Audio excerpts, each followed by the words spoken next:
My dad said, "We're skipping your kid's birthday. Money's tight." I believed him. Then I saw his live stream. Bounce house, clowns, piles of gifts for my sister's kids. My son asked quietly, "Mom, don't they need me?" I snapped a photo of their rent check and typed, "Return to sender." By 9 a.m., my dad knocked on my door for 20 minutes. My dad told me a week before my son's birthday that they wouldn't be coming. Said money was tight. I believed him because that's what you do when it's your dad. You believe him even when it feels off, and it did feel off. I told them we didn't need to do anything big. I'd already planned something low-key. A few friends at the park, cakes, snacks, balloons from the dollar store. My son just wanted to see his grandparents. He's never been the kind of kid to ask for much. I said if money was the problem, they didn't even need to bring a gift. Just come drink coffee, sit with us, be part of the day. My mom replied with a thumbs up. My dad said, "We'll see," in a separate text later that night. I assumed that meant no, but I still held on to a bit of hope. Then the morning of his birthday came. My son was eating cereal and talking about whether he should bring his scooter to the park. I opened Instagram out of habit, and there it was, my sister's live stream. I tapped it.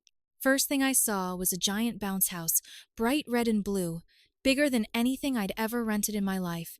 Kids were screaming, laughing. Then it panned over to my dad, carrying a tray of cupcakes with little custom toppers. Cartoon characters I recognized from my nephew's favorite show. My mom was decorating a table that had gifts stacked nearly as high as her shoulders. Clowns, a magician, face painting, one of those photo booth setups with props. Looked like something out of a Pinterest board. I sat there frozen while my son looked over my shoulder and asked kind of softly if that was Grandma and Grandpa's house. I told him, "Yeah." He went quiet. Then he said, almost in a whisper, "Don't they need me?" I didn't know what to say. I locked my phone and set it face down. My hands were shaking a little. Not from anger. Not yet. From something colder, like when you realize the people you keep making excuses for aren't just careless, they're deliberate. He went to grab his shoes, still holding the card he made for my dad. Crayon drawings, 10 years old, and he still drew hearts on it. At the park, my husband did his best. He kept the music going. Grilled hot dogs, made everyone laugh. But I was somewhere else in my head. I kept thinking about all the birthdays we tried to include them in. All the times we'd driven across town just so they wouldn't have to. The thousands we'd quietly spent covering their rent, groceries, even my sister's car repairs. And all the while, they made sure her kids got everything. Every single time. That evening, I logged into our email. I pulled up the rent check we sent to their landlord every month. The $950 that had gone out like clockwork for over 3 years. I snapped a photo of the PDF. Then I typed out a subject line. "Return, Tosina." No explanation, no warning, just that. By 9 a.m. the next morning, I was in the shower when I heard it. Loud, fast, relentless knocking at the door. My husband said it had been going on for 20 minutes straight. He didn't open. When I stepped out, still in a towel, my phone was blowing up. 4 missed calls from my mom, 2 from my dad, a single message from my sister that just said, "What the hell did you do?" I sat on the bed and stared at my son's birthday card, the one he'd never get to hand over, the one I couldn't throw away. Then, the sound of the front door handle turning. They had used their old key. The sound of the key turning hit something deep in my chest. For a moment, I couldn't move. They still had it. From years ago, back when my son was a baby, and my parents insisted on having full access in case of emergencies. I never asked for it back. I should have. That was my mistake. The door didn't open fully, just jolted against the chain lock. There was a pause, then a knock, not a gentle one. My dad said my name like he expected me to come running, said he didn't know what was going on, but we needed to clear the air. My husband stood by the door, arms crossed. Neither of us moved. Then came my mom's voice. Soft, fake, concerned. She asked if my son was okay, if we were okay. Like the party with clowns and bounce houses hadn't been streamed publicly with them dancing and laughing just 12 hours before. Like they weren't grinning while my son sat on our couch wondering if he'd done something wrong. I walked back to the bedroom and got dressed fast. When I came out, my dad was still knocking. I opened the door without a word. My husband didn't try to stop me. He knew I needed to hear them say it or not say it. They both looked not sorry, just uncomfortable, like they'd shown up hoping I'd smooth it over for them. My mom was holding a pink pastry box.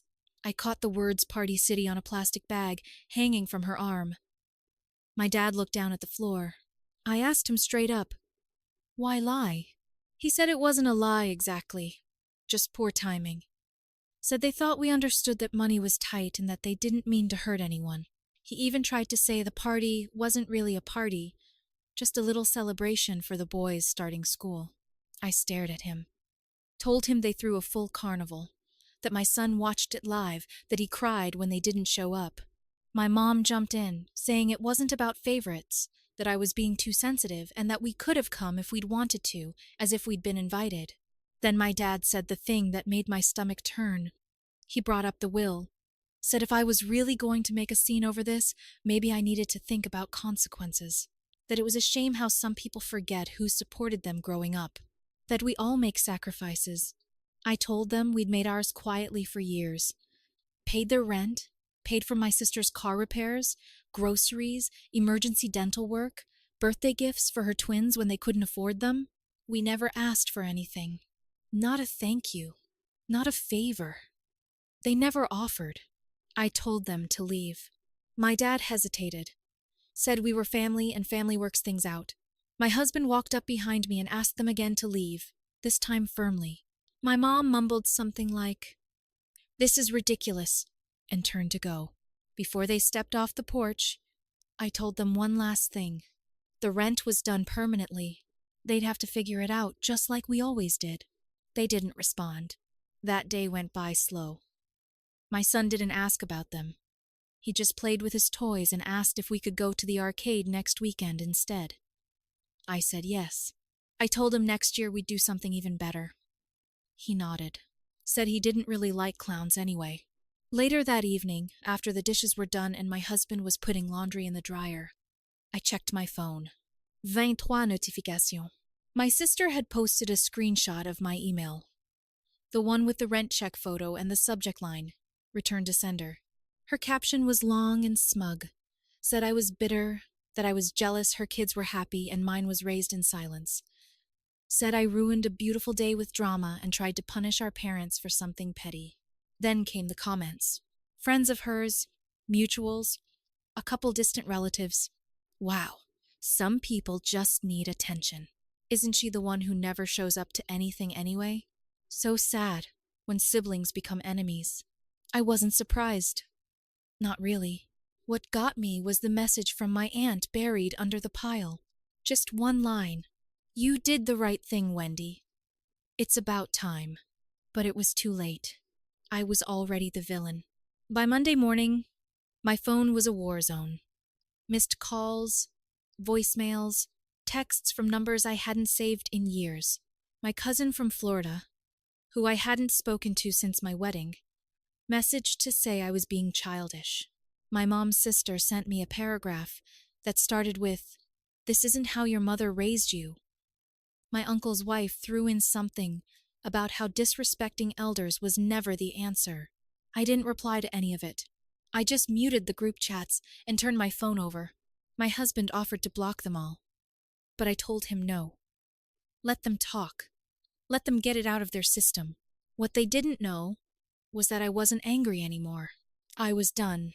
That week, I started closing tabs in my life, one by one. First, I emailed the landlord we'd been paying for my parents. Told him any future rent issues were no longer our concern. I CC'd my dad on it. No reply. Then I removed the shared grocery account we'd been refilling for my sister, deleted the auto payment from our bank, canceled the Amazon Prime they all used, changed the password, changed the Netflix, changed everything. By Wednesday, I got another text from my mom. No apology, just, "Your sister is devastated. Her boys are confused. You really hurt this family." I read it while packing my son's lunch. He wanted pretzels that day. I gave him 2 bags. That afternoon, he came home with a drawing in his backpack. It was our little family, just me, my husband, and him eating cake under a tree. He wrote, "The best birthday," in the corner. I asked if he wanted to hang it up. He said, "No, it was just for me." Thursday night, my sister went nuclear. She posted a long Facebook status saying she no longer had a sister. Said she was done trying to include people who didn't want to be happy for her family. Said people who hold money over others don't deserve to be in their lives. That post got nearly 100 likes. Heart reactions. Some people added comments like, "Proud of you for setting boundaries."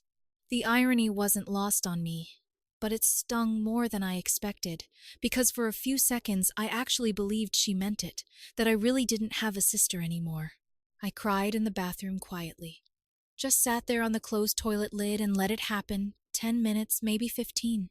My husband never knocked, never called out. He just waited in the hallway like he always does. When I came out, he held up a takeout menu and said, "Pizza or Chinese," like nothing had happened. I pointed to the Chinese place. He smiled. Later that night, I opened a drawer I hadn't looked in for years. It had old letters, birthday cards, receipts I kept, for no reason.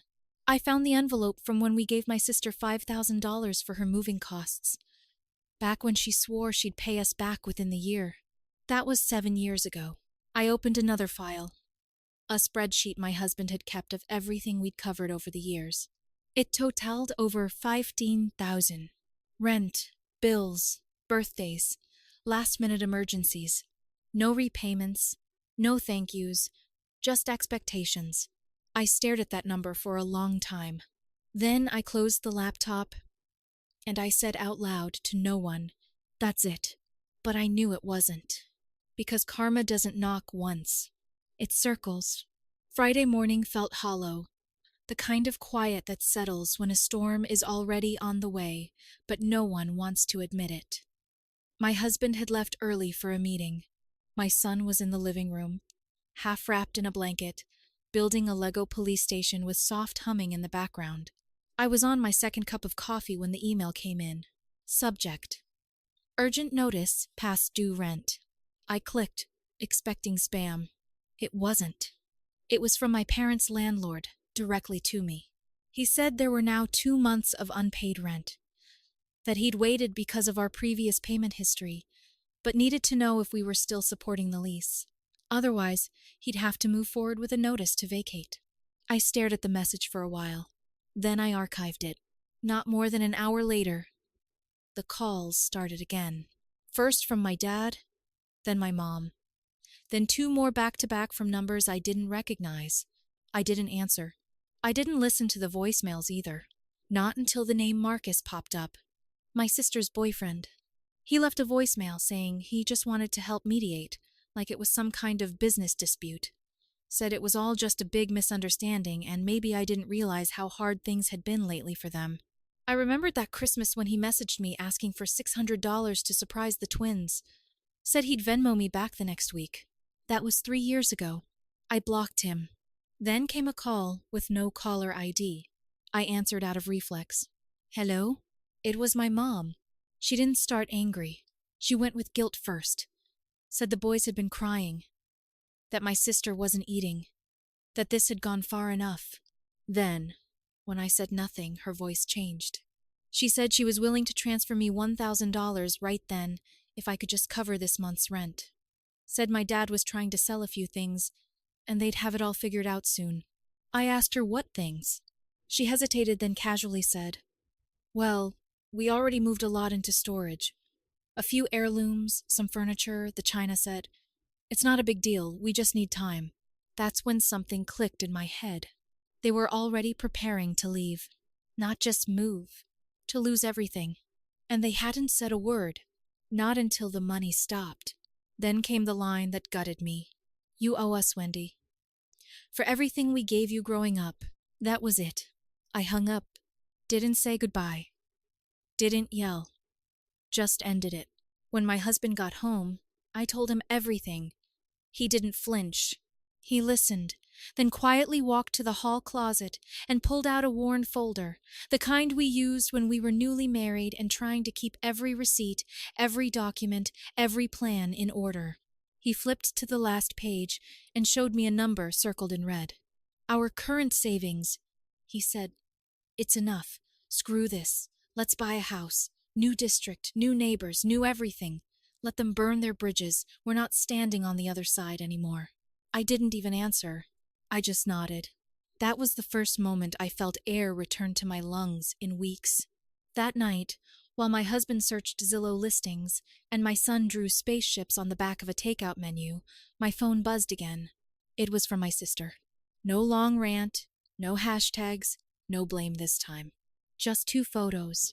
The first was a receipt for a storage unit, 3 months prepaid with my parents' name on it. Address on the other side of town.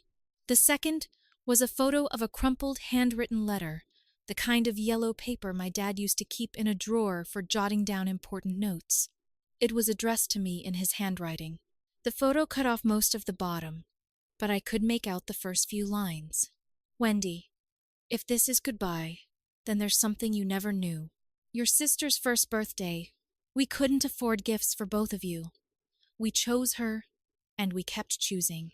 That's where the photo ended. No second page, no explanation, no closure. She didn't send the rest, and I didn't ask for it. I didn't open the second photo right away. I watched it sit there unopened, like a package I wasn't sure I wanted to touch. My sister hadn't sent any words, no explanation, just the image.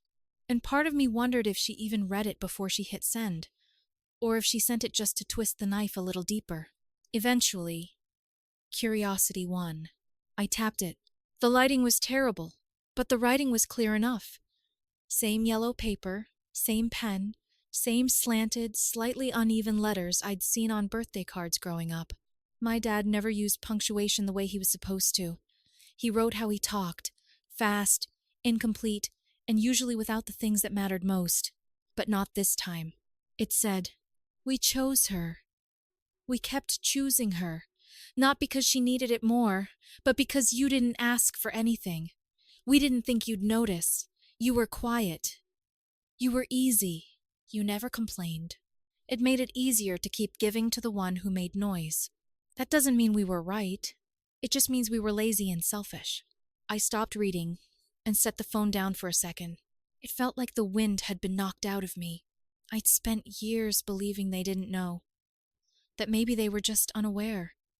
That they didn't see how much they gave her while I stayed on the sidelines. But they did know. They noticed. They just decided not to care enough to fix it. I picked the phone back up and kept reading. I don't know how to undo what we did. I don't expect you to forgive us, but I want you to know that you were the one we should have invested in. You grew up and became the strongest person in this family. I saw it. I just never said it. Not once. And I'm sorry for that. For everything. I always thought there would be time. That was the end. No signature. No goodbye. Just those words. I stared at it for a long time. Then I set it aside and walked into the kitchen. My husband was there making popcorn for movie night. He looked over and asked if I was okay. I didn't answer right away. I just walked over, wrapped my arms around his waist, and stayed there. Eventually I said, "We're never going back, are we?" He said, "No, we're not." The next morning, I forwarded the moving truck confirmation to their landlord. I told him they had until the end of the week. I didn't offer to help them pack. I didn't ask where they were going. I didn't want to know. That same afternoon, my mom texted. Just a short message. "Saw the truck. Thank you. I hope one day you understand."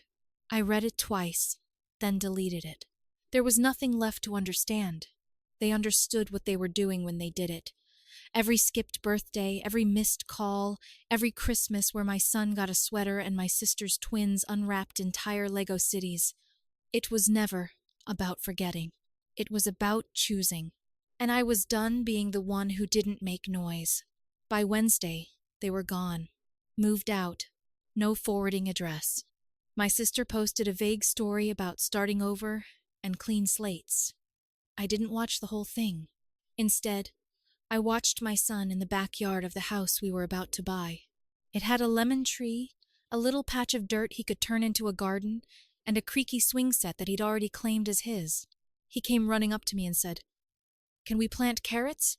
I said, "Of course." Then he asked if we were still going camping for his next birthday. I told him we were, just us. He nodded like that was exactly what he wanted. That night I tucked him into bed and stared at the bookshelf we built together. The one filled with stories he never gets tired of.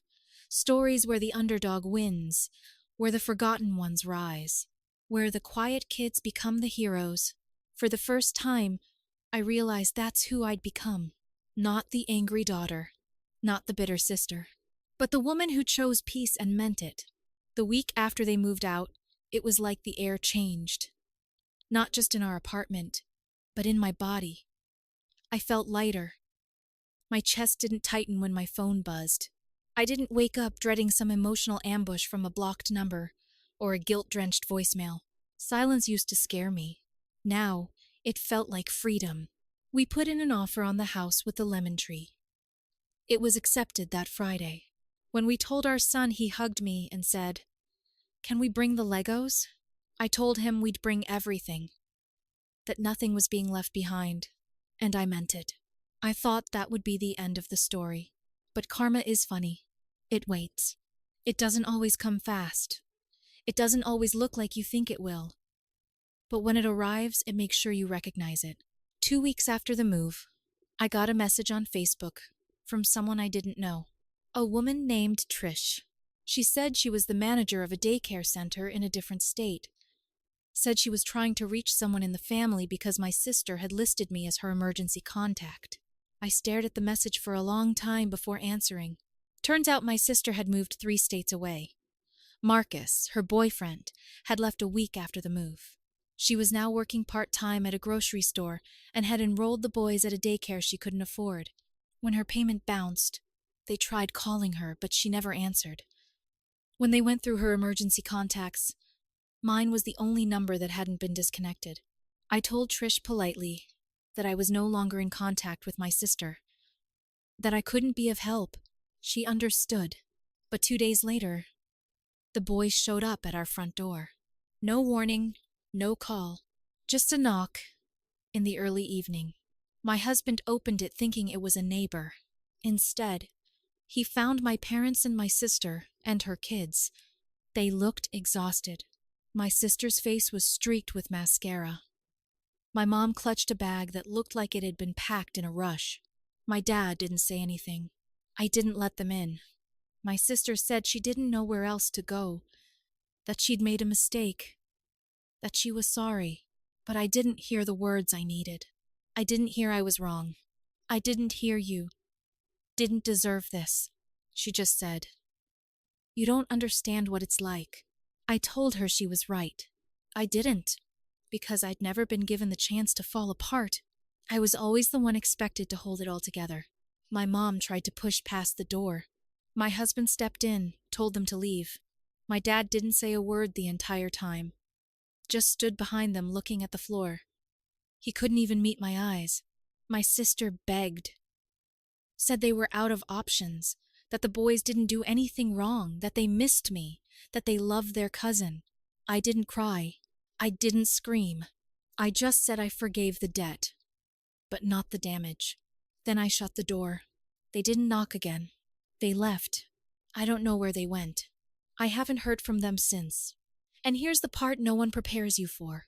The sadness doesn't leave all at once. It lingers. It visits when the house is quiet, when birthdays come, when your son says something kind and you wonder who he learned that from, because it definitely wasn't from the people who raised you. But eventually, even that fades. We moved into our new house a month later. The lemon tree bloomed. My son planted carrots in the backyard. My husband started painting again.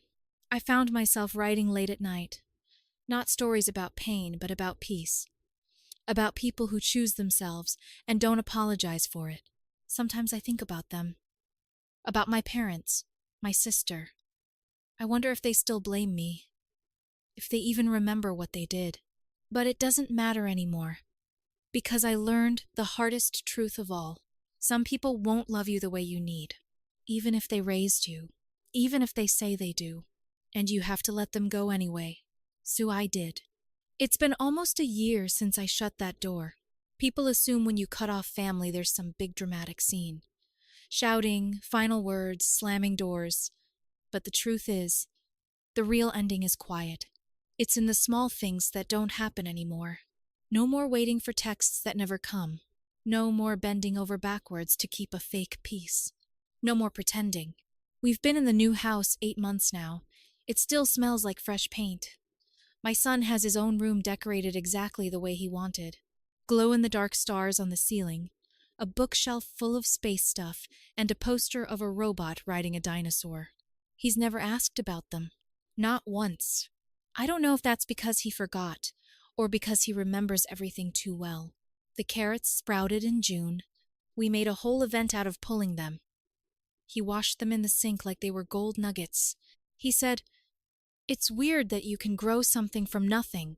I smiled, but didn't answer. I was thinking the same thing about myself. In August, I got an email from a debt collector. Not for me, but for my sister. Apparently, she used my name once as a backup reference years ago. They were trying to reach her. I responded politely, stating we were no longer in contact. The collector thanked me. That was it. Nothing explosive. Just a thread snipped. Sometimes I wonder if they think I'm cruel. I wonder if they sit in some rented apartment and tell stories about how ungrateful I turned out. Maybe they tell their version of it. The one where I snapped over nothing and walked away from the people who loved me anyway. Let them. Because I've learned that love isn't something you prove by staying. It's something you honor by knowing when to leave. A few weeks ago, my husband and I sat on the back steps sipping coffee while the sun came up. He said something simple. Something that stuck. You don't owe anyone your peace, Wendy. And that's what it was. That's what I'd spent my whole life giving away. My peace to people who never noticed when it was gone. Now I notice everything. My son's laugh in the morning. The quiet hum of our house at night. The way my husband squeezes my hand when we pass each other in the kitchen. The small, quiet life we built. One without apologies, without begging, without debts that will never be paid back. There's no punchline to this story. No twist. Just this truth. Sometimes you grow up thinking you're hard to love because no one ever loved you the way you needed. But the truth is, you were never the problem. They just weren't capable.